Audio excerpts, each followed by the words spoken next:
So don't fall for the lies, because here's what will happen. On January the 6th, the Senate and the House will come into a joint session. Nancy Pelosi will be set down. She will have no power. She will sit down with all the other regular House members. On that day, she's nothing but a House member. She has no authority over that hearing. Mike Pence has all authority as the president of the Senate that day, to accept motions or reject motions, to accept objections or to reject objections, to decide on the path that assembly is going to take that day. He is in full authority that day. They will open up these ballots that are mailed out tomorrow. They're going to finally open them all up. At which point, on the 4 or 5 battleground states where there's lawsuits pending, where there's rampant fraud, to where a congressman of any character could not sign his name to accept those votes, knowing that it's unsettled in the minds of Americans, 74 million of us. So at that time, one of the House members will raise his hands to Mike Pence and say, I object to that state's slate of electors.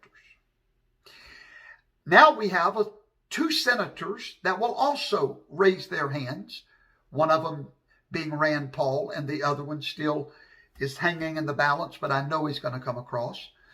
At that moment, everything changes. At that moment, the houses divide, the Senate goes over here, the House of Representatives goes over here for 2 hours to debate. They will take a vote in the Senate and the House. The vote in the Senate will be per senator. The vote in the House will be per state to accept the slate of electors or not. Why will it be per state? That's what the Constitution determines for the final vote, and it only lends to reason that that's what it would determine for the contingent votes throughout the whole process. If the House and the Senate, which are both Republican-led, vote against that slate of electors that's in question, then, ladies and gentlemen, Donald Trump remains president, okay? So tomorrow is a facade. Tomorrow is to scare you. But there's only one way not to live in fear, and that's to live in knowledge and understanding. God said, my people are destroyed in the book of Hosea for a lack of knowledge. But not just any kind of knowledge. He goes on to say in the next verse, because they know not my law.